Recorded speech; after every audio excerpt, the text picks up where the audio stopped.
Hello everyone, my name is Anna and I'll be your host for today. Welcome and thank you for taking part in this MDPI's webinar entitled Use of Basic Substances and Potential Basic Substances to Control Potato Pathogens and Post-Harvest Diseases of Papaya and Sour Cherries. This is the third webinar in the Horticulturae series based on some special issues from our journal of the same name. If you are interested in contributing to this topic, please check out the webinar webpage for publications opportunities. I would like to remind everyone that this webinar is being recorded and that the recording will be made available as soon as possible on the webinar webpage. Today's session is also being live streamed on SciForum YouTube channel, so hello to those of you watching us through there. Certificates of attendance are available upon request. So to get yours, please send us an email to horticulturae.webinar@mdpi.com. Don't worry, I will be sharing this email through the chat in a few moments.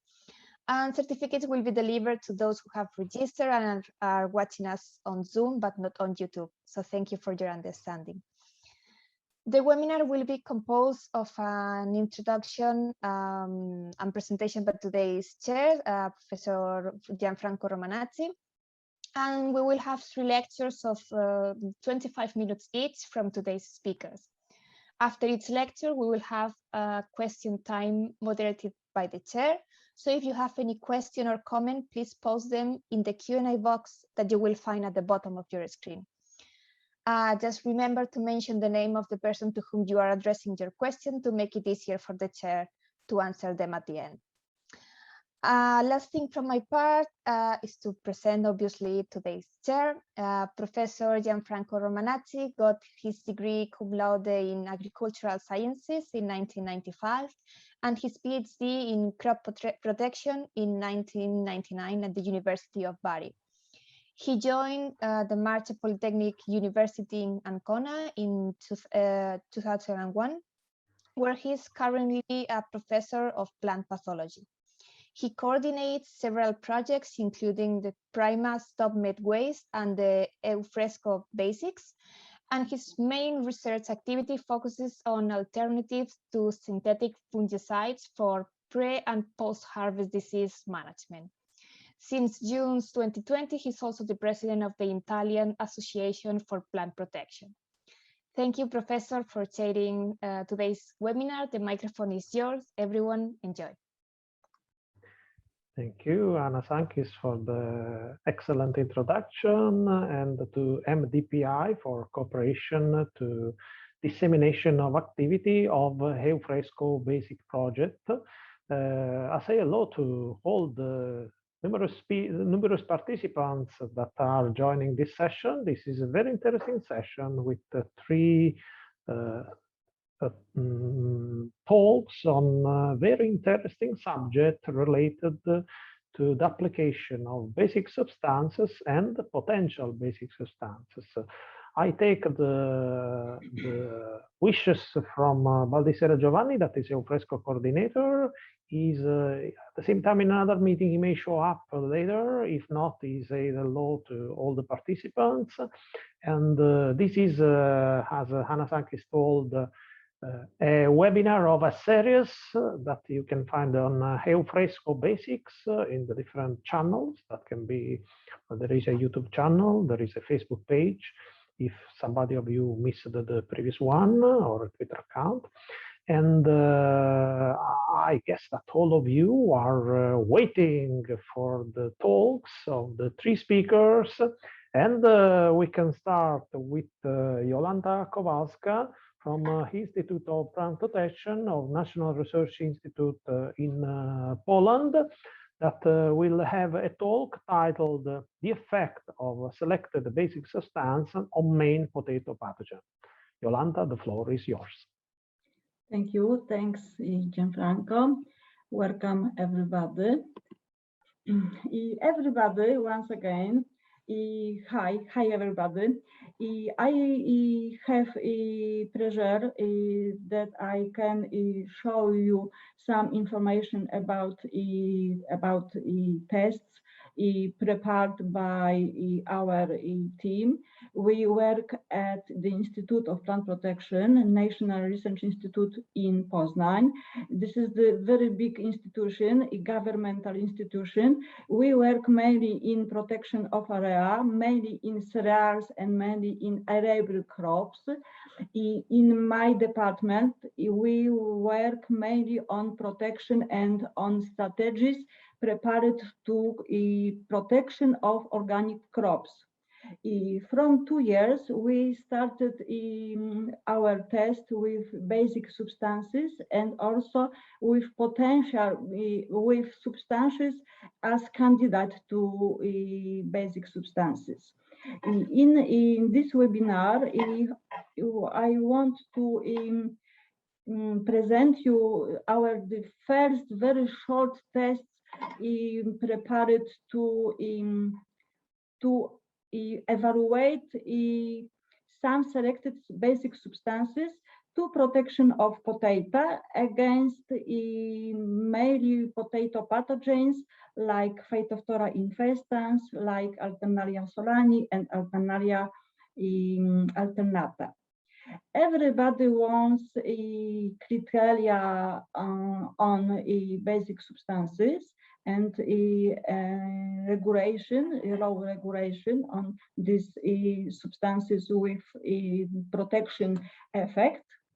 And we selected some substances.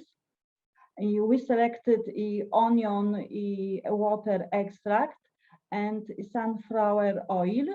These substances we selected because in EFSA technical reports, because in dossier and some other research papers, we can find information that these substances have potential to limitation of growth of pathogens on potato plants, because we used basic substances mainly to limit of pathogens growth, to delay of presence of symptoms diseases, and also to protect and help plants during contact with pathogens.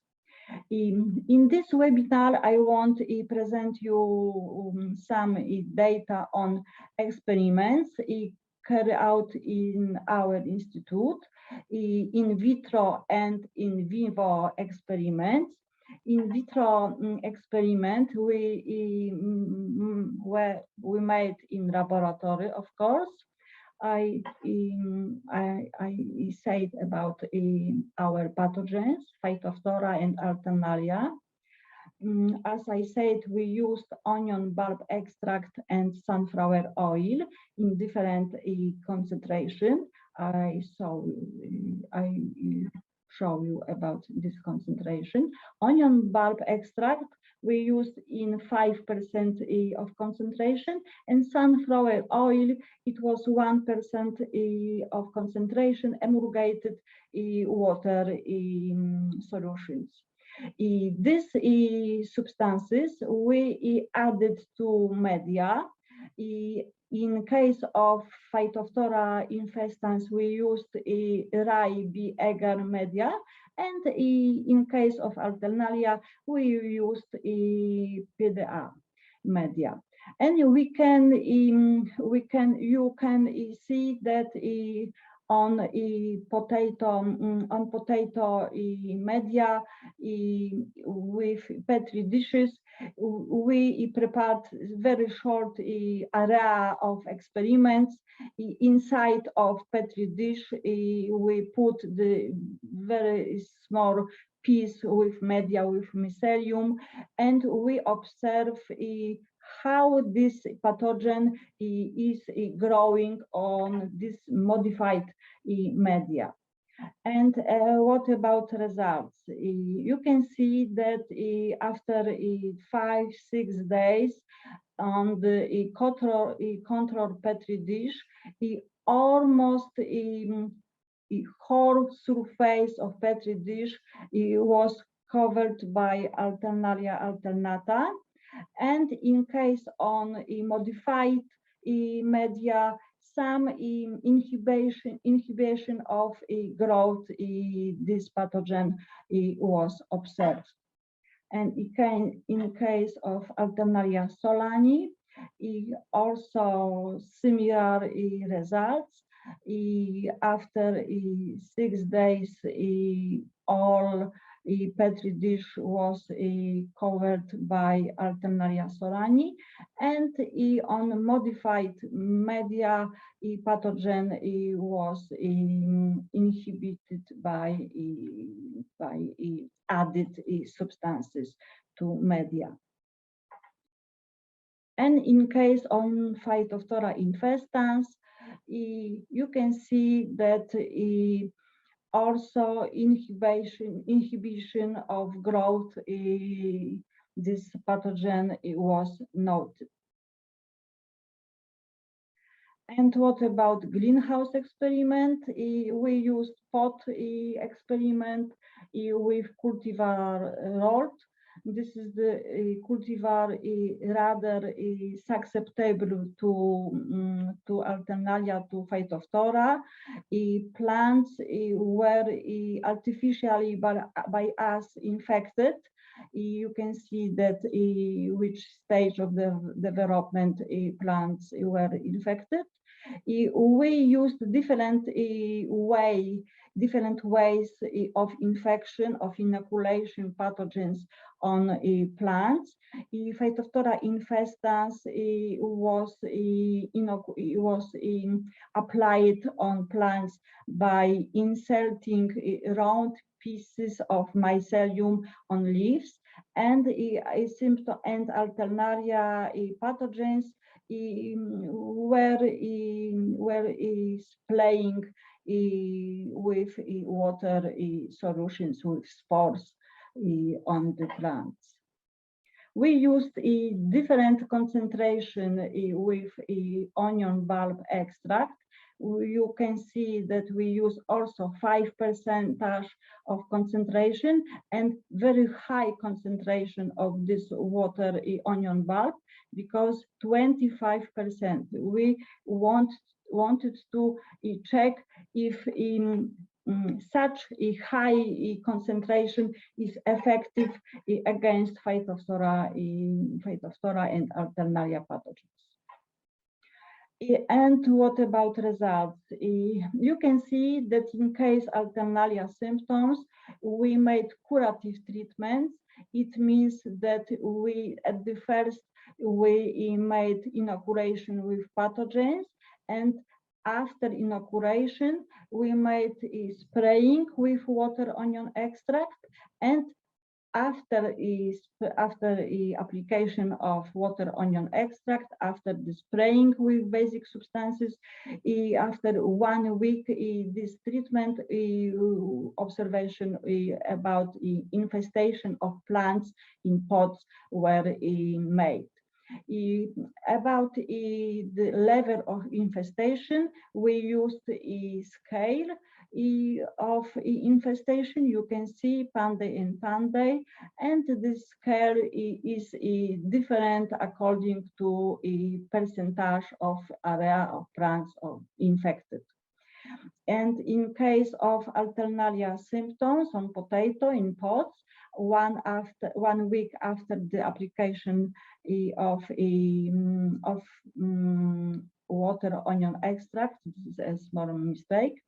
You can see that in case of Alternaria solani, symptoms on plants were at the lower level compared to the plants treated with Allium cepa, especially Allium cepa in very high concentration.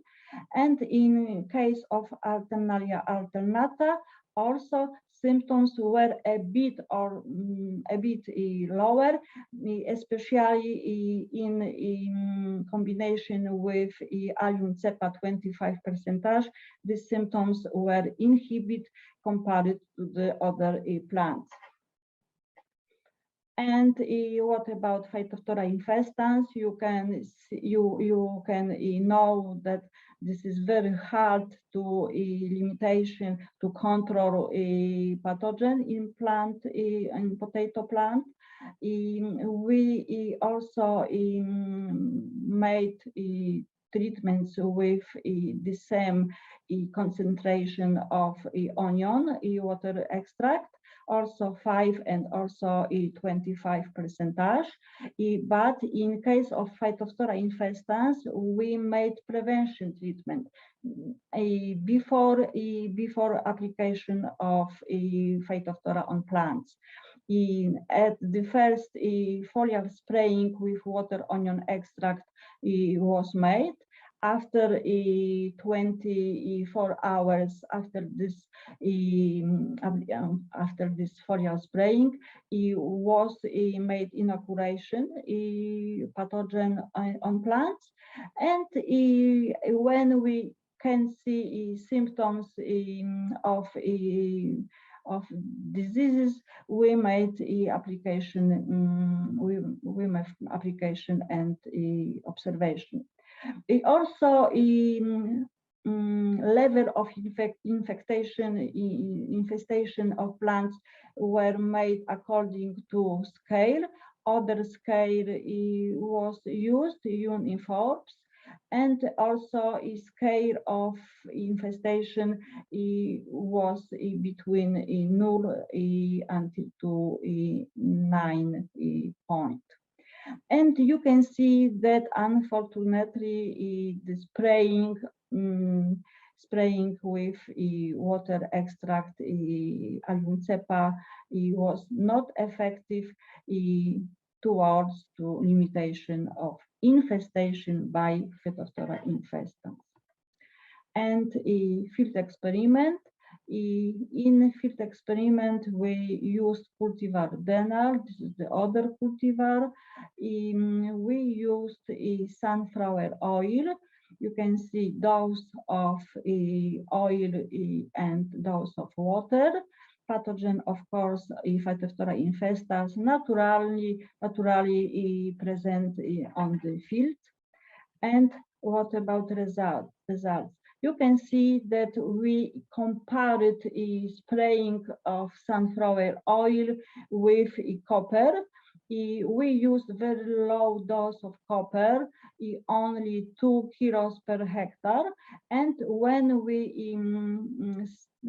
used 2 kilos copper, and we start next treatments, next spraying with a concentration water solution of sunflower oil.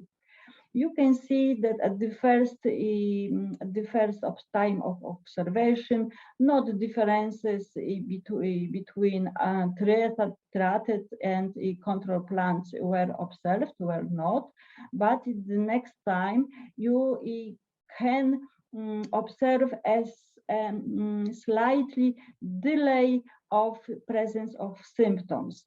And next time, this is the on the end of July, you can see that symptoms on treated plants are a little lower at the lower level compared to the control plants. Also, it is very important remark that you should know about it, that the economically losses in potato yield we can observe when level of infestation of plants is about 60% or higher. And when we can stop the develop of a potato or develop of Phytophthora infestans, when we can inhibit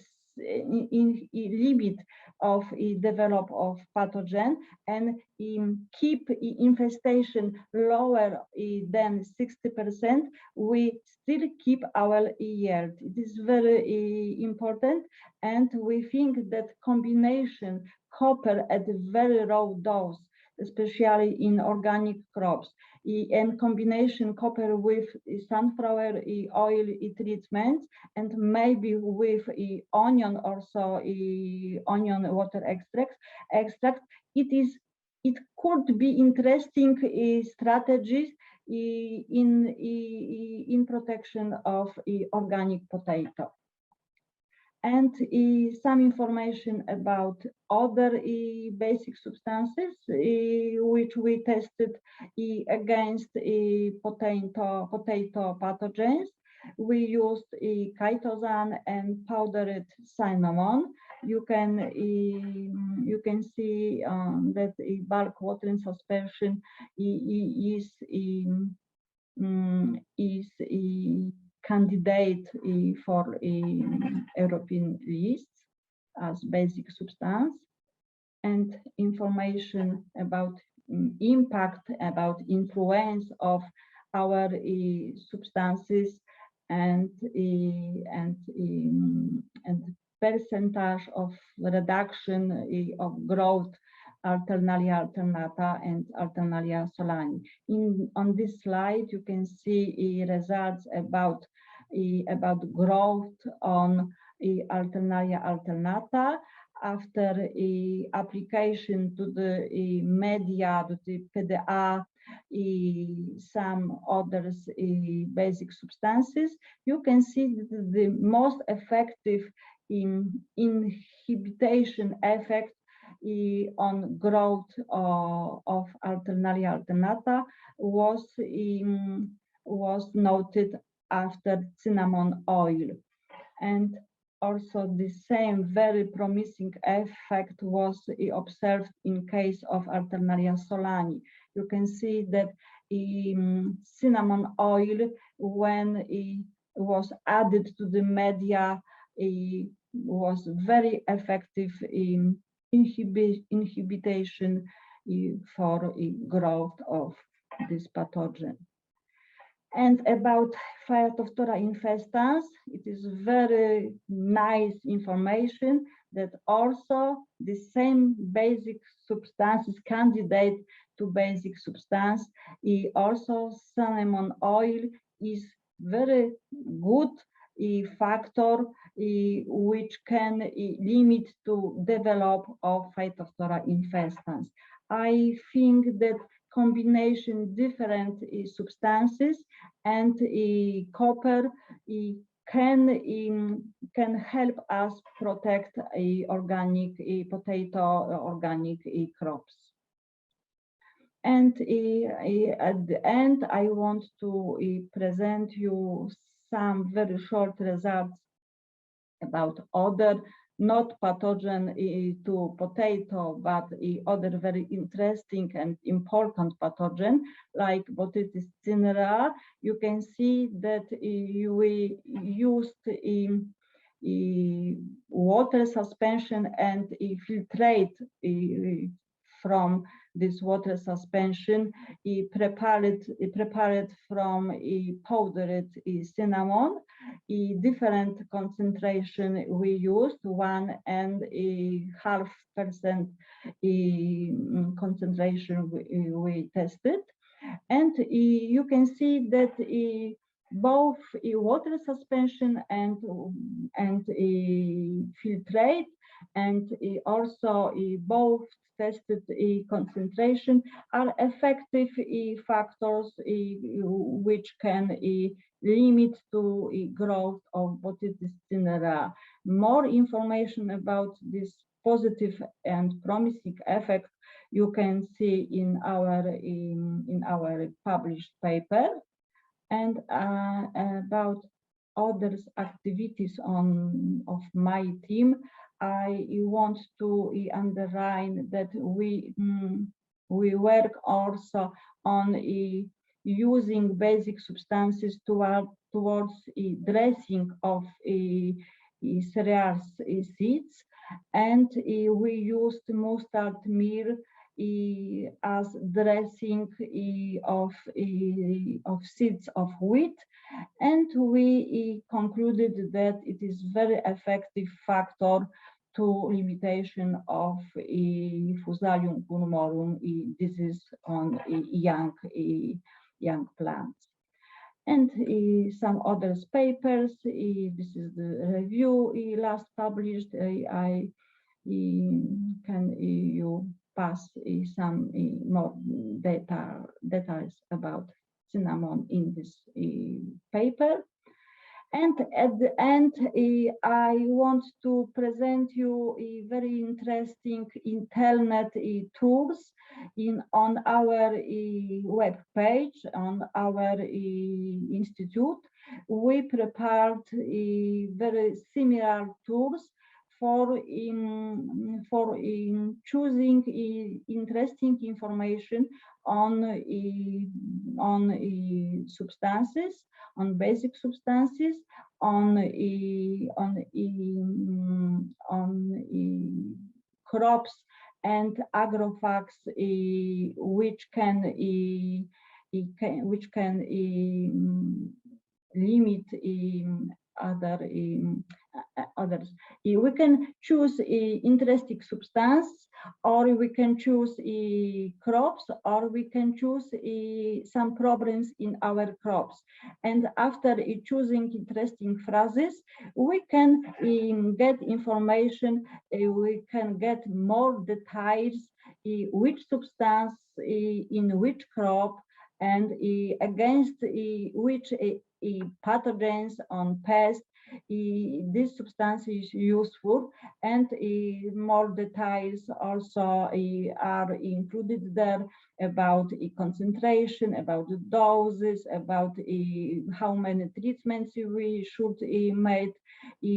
I think this is very simple and very interesting tools for growers, for amateurs, and also you can choose information as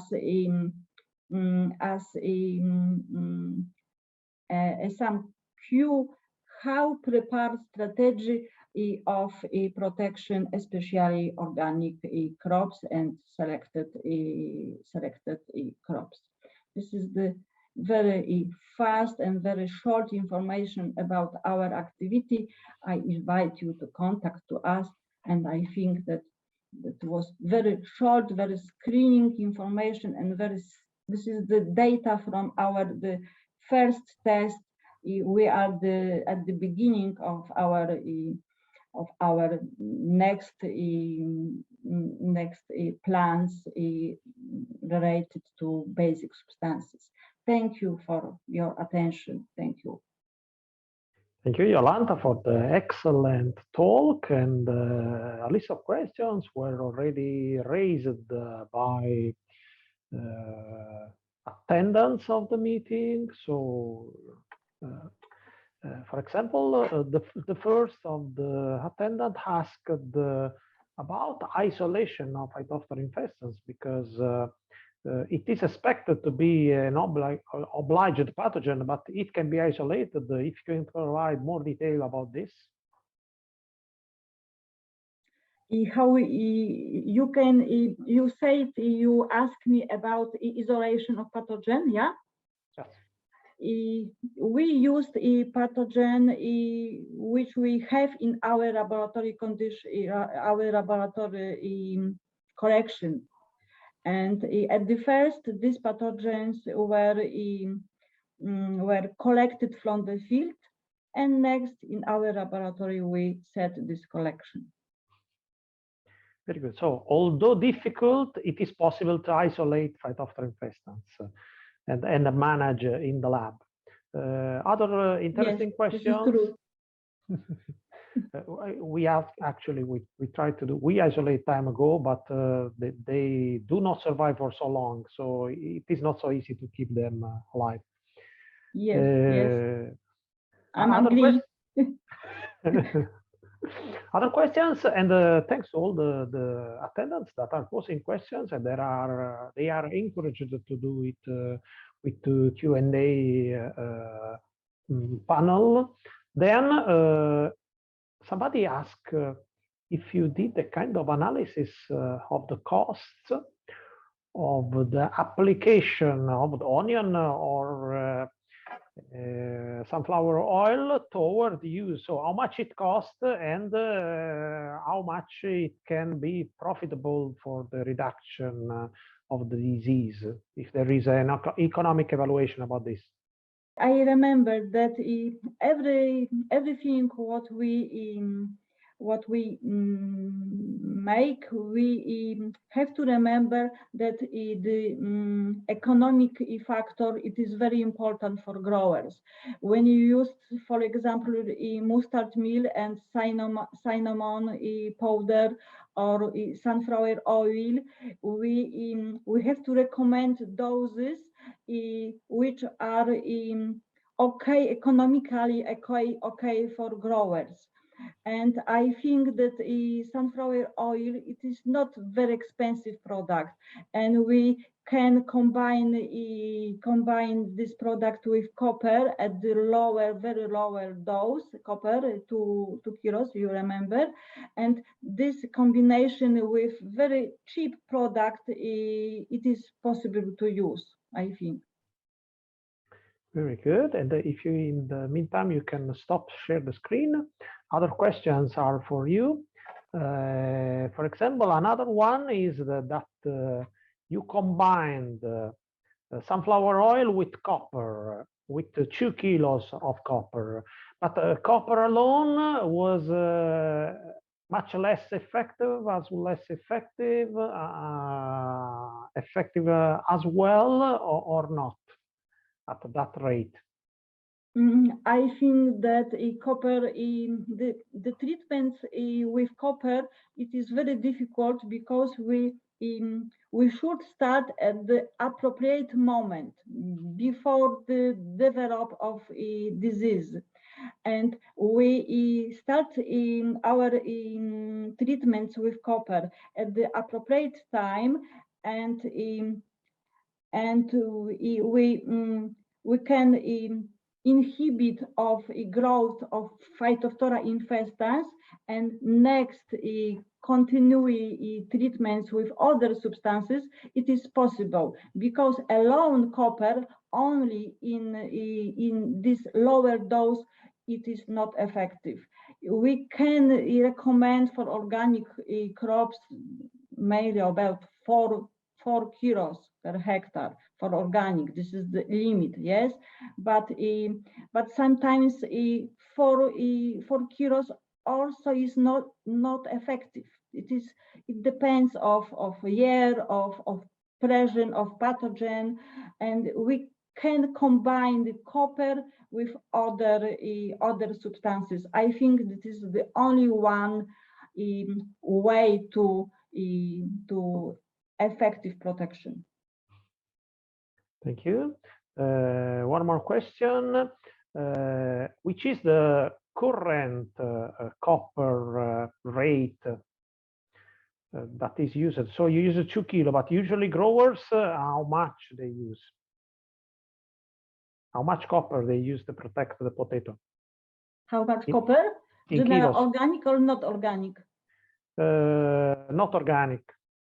I don't know exactly, because this is the very popular fungicide. I think that, but not organic growers can use also other fungicides, yeah, and organic only copper. I think this is the factor limitation of using copper fungicide. Very good. A lot of questions for you, so you attract the attention of the attendants. For example, you use the 2 kinds of chitosan, and which is the difference among them? And I will also add to the question, which was the concentration, because it looked to be not so high, but please tell us. Yeah, we used 2 trade products. This is the only difference, because between these products, this is the trade name, and we used these products according to recommendation by Cherries. Okay, excellent.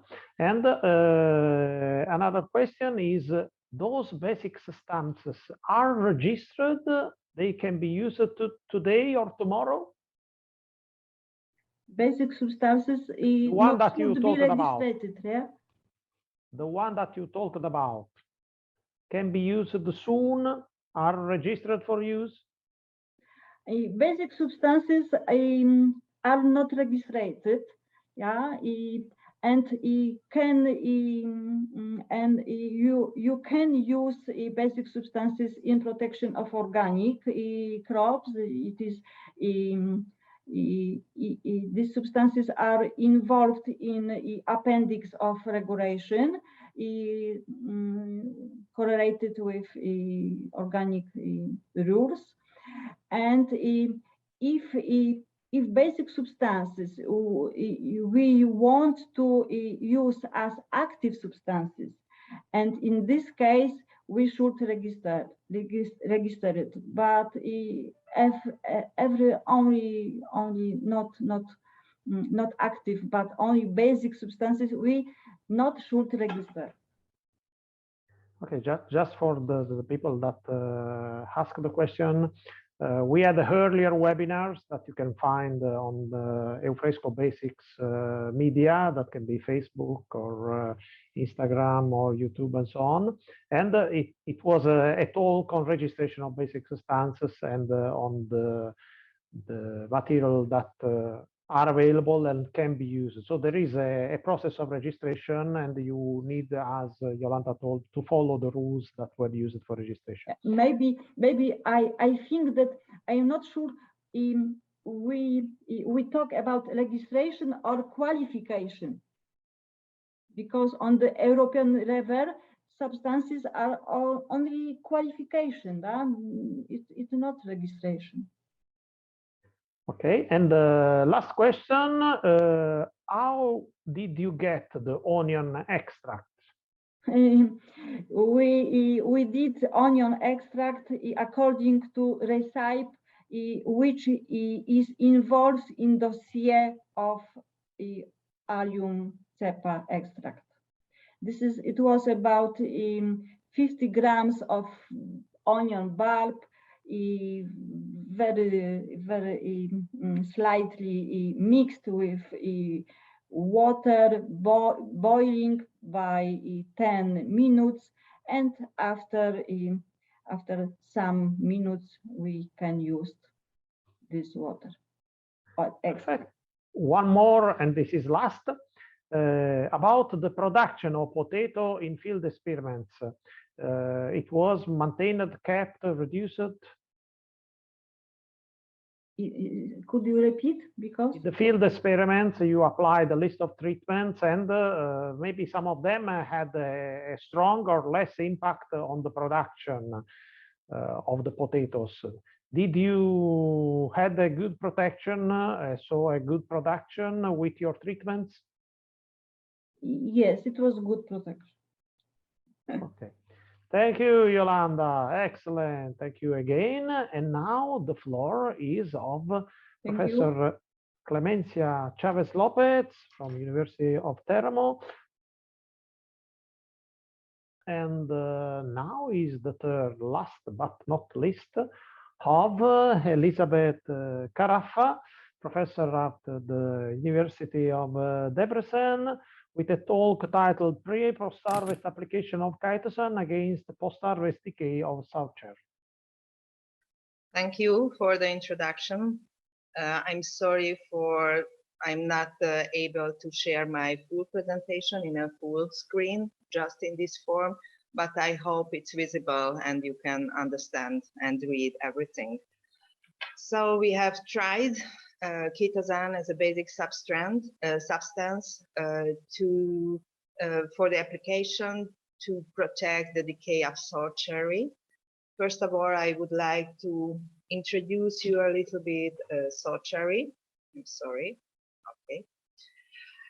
Sour cherry, it's Prunus cerasus, so it's not a sweet cherry. It's either called sour cherry or tart cherry. Tart cherry would be preferred because at least the Hungarian varieties are not really sour, although they have much lower sugar content than the sweet cherries. Partly this one, they has a very high nutritional values, And the other thing that they are very rich in different flavonoid contents, mainly on different anthocyanins. So they are very good against cancer and about the different ROS, so active oxygens, which was mentioned by Clemencia. It also rich in vitamin A, for example, in beta carotene and in mineral contents. It's also very high, for example, the iron content, which is preferred for several diets. It looks like this one. It's a very nice stone fruit. In Hungary, Prunus cerasus is a very important product. It's the second largest cultivated fruit in Hungary following apple. Its production area is about 14.5 thousand hectares, and annual production per year is between 60 to 80,000 tons. You can see that Hungary is quite a small country, and regarding its small surface, production area is quite high. It's also have to mention that although the production is not so high, we have a significant export. The export is the largest within the European Union, mainly toward Germany. It's between usually 10 to 20,000 tons per year. It is widely used in canning industry, although in Germany it is marketed as Amarena, so it's a different variety which is very widespread and popular in Italy. In confectionery industry, you may met it as in content of Moncherry, or in other, for example, in ice cream, Amarena ice cream on the top. And in alcoholic beverage industry, it is also used. We produce distilled spirit called Falinka from maize, and the most famous one is prepared from a cultivar called Újfehértói Fürtös. I will mention this name several times because it's a very important salt cherry cultivar in Hungary. The fresh consumption, unfortunately, is not too high nowadays, although the nutritional values is the highest when you eat them as in a fresh fruit, and it really has been proven to have several beneficial effects for your health. So there is an economic potential to increase the fresh consumption, to increase its market. And although there is a wide range of Hungarian cultivars with different time for harvesting, the consumer season for tart cherry restricts only between 4 to 5 weeks. So one of our aims, our main aims, to increase the shelf life of tart cherries. This Prunus cerasus, similarly to other stone fruits, has damage during their storage, physical changes, just like softness of fruits, color changing, becoming more brownish and dark color, decrease in size because of water evaporation, and the softness as well, partly because reduction of acidity, but mainly the major problem connected to salt cherry is the decay caused by different fungal pathogens. We tried chitosan. There were several talks about chitosan in the previous webinars, and we saw some introduction and results today as well. So it's a polysaccharide, and it is summarized to have a triple activity towards the plants, the elicit of host defense, antimicrobial activity, and film formation on the surface of the fruits, which can be beneficial as well in other plant parts as well. So first, I'd like to concentrate to antimicrobial activity. and we used very similar methods or the same methods as Jolanta introduced to you. So we, you will see we put chitosan into agar plates. But before to show you our results, I would like to introduce you some of the most important fungi which has been isolated from the surface of the salt cherry in our previous studies. Those were Penicillium, Alternaria, Fusarium, Botrytis, Rhizopus, Colectotrichum, and Aspergillus. We also isolated fungi from decaying fruits. I'm sorry that Clemencia is not here because she would have realized we have got a problem with anthracnose as well in salt cherry. So you can put this color on your map in which countries there are different Colectotrichum species present and cause damages. Also, Alternaria, Penicillium, Rhizopus, Aspergillus, and Fusarium were isolated from the fruits, from the surface of these fruits started to decay. Although Monilinia was not isolated very frequently, maybe thanks to the appropriate plant protection technology on the field, we several times could isolate Monilinia, and almost exclusively they were Monilinia fruticola in the past 5 years. Monilinia rot is a very important damage of all decaying fungi in case of all stone fruits. And we applied chitosan mixing into the agar plates of PDA in different concentration. And we checked the effect of mycelial growth inhibition. And you can see in the picture that we used very similar methodology, just like Jolanta introduced to you. In case of Monilinia fruticola, we got very nice results because even 0.1% of chitosan could greatly inhibit the growth of Monilinia. And in case of 1%, almost complete inhibition was achieved. In case of Aspergillus, we have checked one species. And in this case, you can see in the picture as well, and with the dates, that there was a great reduction, a high reduction in the mycelial growth, which was achieved by different chitosan concentration, and between 0.5 and 1%, there were not huge differences. In case of Penicillium, which frequently occurs on the surface of the fruit, the chitosan was effective, although its effectivity was much lower than towards the previously introduced pathogens. 1% could inhibit more than 40% the mycelial growth rate in the in vitro studies. Colectotrichum. Several species have been isolated till now from the surface of the salt cherry fruit. The growth inhibition was a good one, although it was not excellent.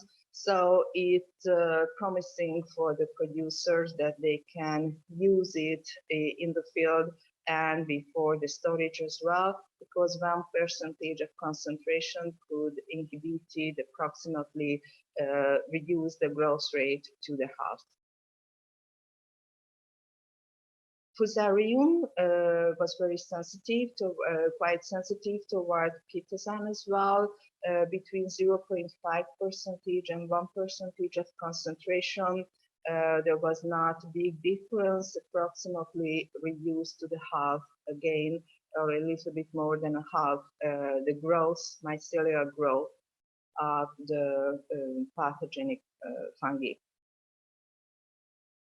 Okay, so we have checked that it is the chitosan is effective as an antifungal effect towards several fungi isolated from the surface or from decaying fruit of cherry.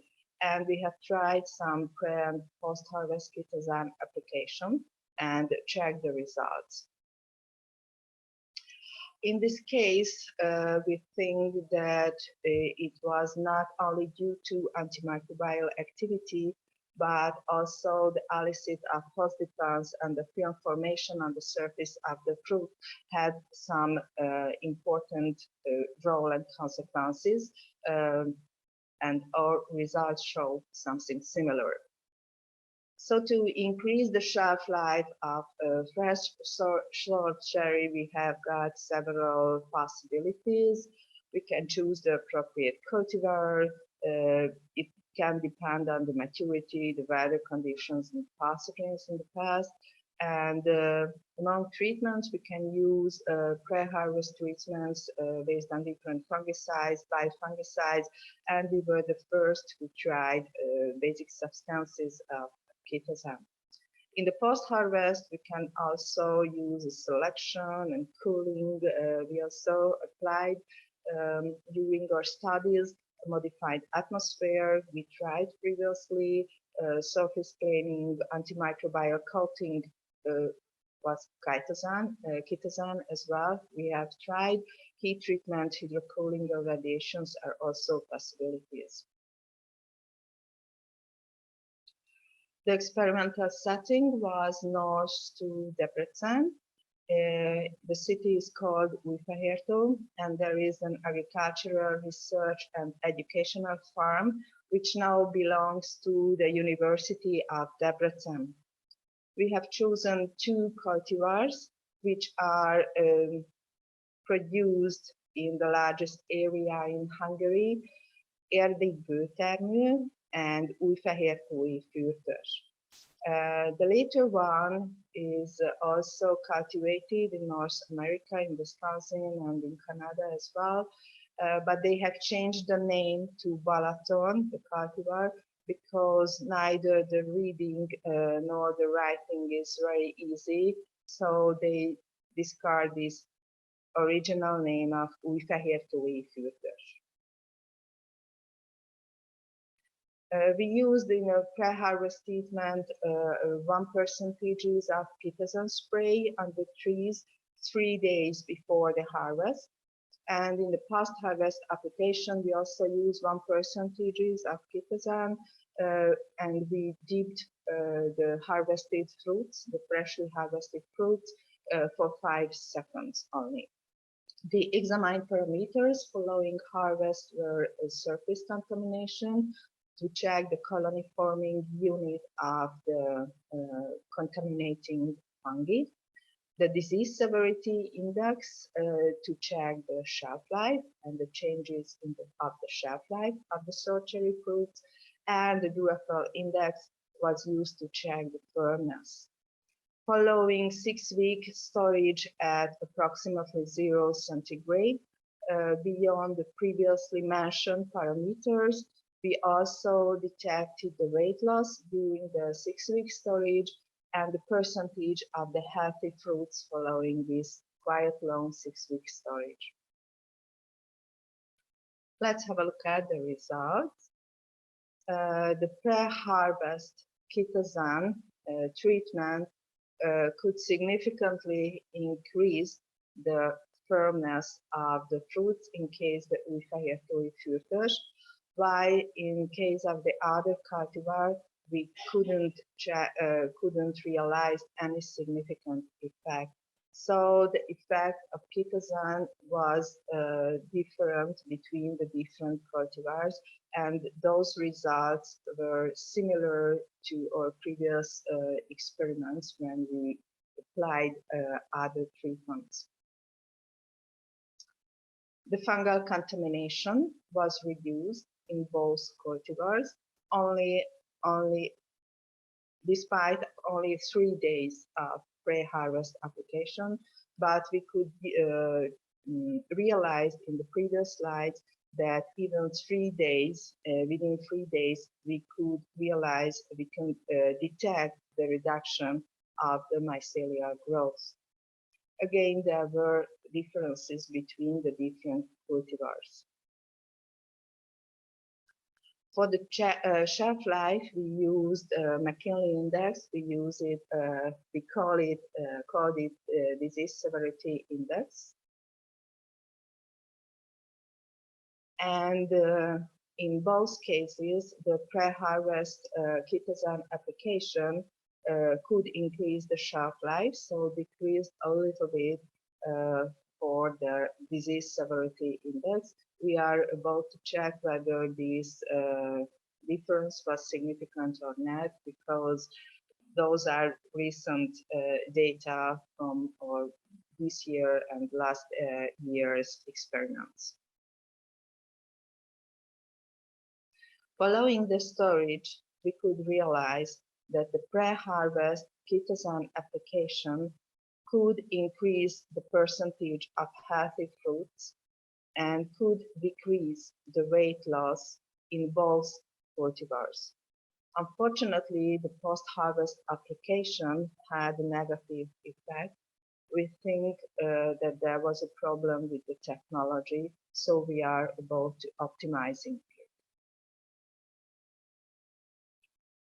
In the case of firmness, we could detect increase of firmness in a Durafel index significantly in air debuttermu. This was the opposite of the data we could realize following before the storage, when Újfehértói filters showed a significant differences. The fungal contamination of fruit surface dramatically decreased following both the pre-harvest and post-harvest application. Mainly in case of post-harvest application, more than 1 magnitude reduction could be observed in the fungal surface contamination. So it reflects that in the field we can realize the antifungal activity of the chitosan as well. In the shelf life, we couldn't always detect this difference about the reduction of the colony forming unit of the surface fungal contamination. It has reduced both the pre-harvest and the post-harvest chitosan application, the decay index, the decaying percentage of the fruits. In case of the pre-harvest application, we could detect it in both cultivars. In case of post-harvest application, only in case of air debuttermu, but its decaying was much rapid following the storage. So the conclusions. I'm sorry. The pre and post-harvest application of chitosan for sour cherry can be effective. We have proven that there was an in vitro suppression for mycelial growth of fruit decaying fungi in all cases. Chitosan application, both pre and post-harvest chitosan application could decrease the surface fungal colony forming unit, so decrease the fungal contamination on the surface of the fruit. It could increase the firmness of the fruit, and it may also increase the shelf life of the fruit during the storage. But we have to mention that these effects are highly dependent on the cultivars. And we also realized we have to optimize the post-harvest application of the chitosan. We have to make changes in the techniques. I would like to ask about the participants who participated in this research, mainly Kata Mihai. In her PhD study, those studies were part of the thesis. We would also like to Gianfranco Romanazzi for his scientific support, advices, and to provide the Kitasan we used in the experiments. Antal Nagy participated in the statistical analysis, and we especially thank for Gyula Szakadat for his technical assistance. We also thank for the colleagues at Utaherto Agricultural Research and Educational Forum for their help, and our colleagues and students at the laboratory at microbiology. We have to thank for the support, financial support, and thank you for this attention. This picture is about the main building of the university, and it was built to be a university, not a castle originally. Thank you for your attention and waiting for your questions. Thanks, Elizabeth, for the very nice presentation, for the very nice picture as well. And there are some questions. And I invite Professor Ippolito to write on the Q&A box. So you can also find the answer of Professor Caraffa.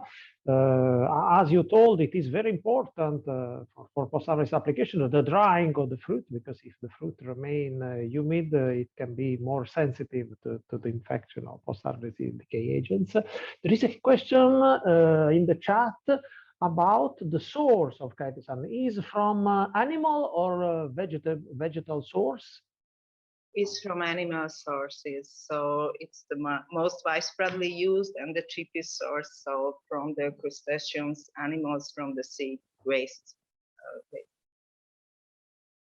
Thank you. And another, what would you recommend for producing important quantity? How you can produce this chitosan, or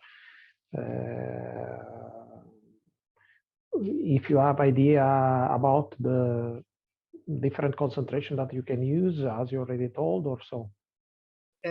We have realized, as it is written in the literature, that 1% of application can be effective.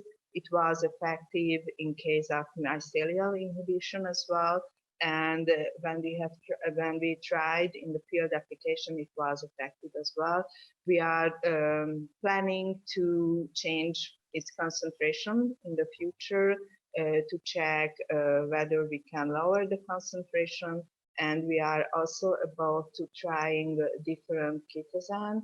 It's in a Hungarian market, it's a chitosan itself. It's not a chitosan hydrochloride, and we would like to check its effect both on the fungal growth inhibition and about the application as well.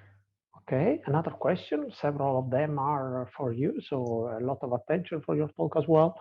If there is an effect on the plant, according to you, or on the fruit? On the fruit, I do not think any negative effect. I think it can be produced, the superfood, as so cherry itself is dedicated as a superfood because of a very high anthocyanin concentration, and chitosan is used for health as well. So coating with chitosan can be other advantages for the fresh consumption of fruits. Regarding the plants, it's Professor Gianfranco's studies, and he also introduced in his previous webinar that because of this coating effect, it may inhibit a little bit the growth when it is applied in the early period of the vegetation. So it can cover, but as a pre-harvest application, then when the fruit is ready to harvest, it's fully ripened, I don't think that it can have any negative effects to reducing the nutritional contents or the size. We have also realized that mainly more positive effects, that the firmness was higher in several cases. Thank you. Another question is about, have you studied mechanism of action?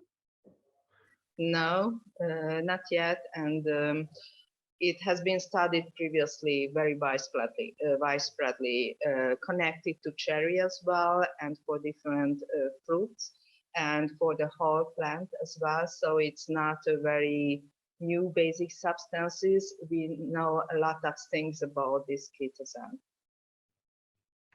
Thank you. There is a question about the concentration of active ingredient that I think it is close to 100%. Although I think it was recently developed by the formulation that it is easier to be dissolved in water at 50% concentration. Another question again, do you think that combined chitosan with other basic substance, you can further improve your results? Yes, we are thinking about it. We just did experiments, or we are planning experiments to combine the chitosan and the modified atmospheric packaging to see the results. We will see whether any essential oils or salts may be effective, but it's about to think about. Thanks for the suggestion. Very good. We had very good talks and we had a very good discussion. So I'm very happy of this webinar, and also it was a very active participation from all attendants with a lot of questions. Then we had very good information, and I'm sure that this can further increase the knowledge on those basic substances, because if we want to reduce the amount of synthetic pesticide and we want to have an agriculture that is increasingly sustainable, we have to exploit all the possibility for the control of plant pathogen and pests. So this was a very good webinar, and next one is planned on 18 January. So we will have some more speakers that will provide additional information on those basic substances. Some of them are following online among attendants, and they are ready to show us their results. And for the ones that are interested, there is a Facebook page, there is a YouTube channel. You can log with Eufresco Basics and find all the resources, or a ResearchGate page on this project. So if you need more, where there are all the PDF of the talks, so also the speakers are encouraged to upload their PDF. And that's it. I thank to all of you. I thank to Ana Sanchez for the excellent technical support, and MDPI for the chance that provide us to disseminate the project results. So in behalf of all the people that are joining this Eufresco Basics project, I thanks to all of you, and I give you appointment to January 18 for next webinar. Have a nice evening, you all. Bye.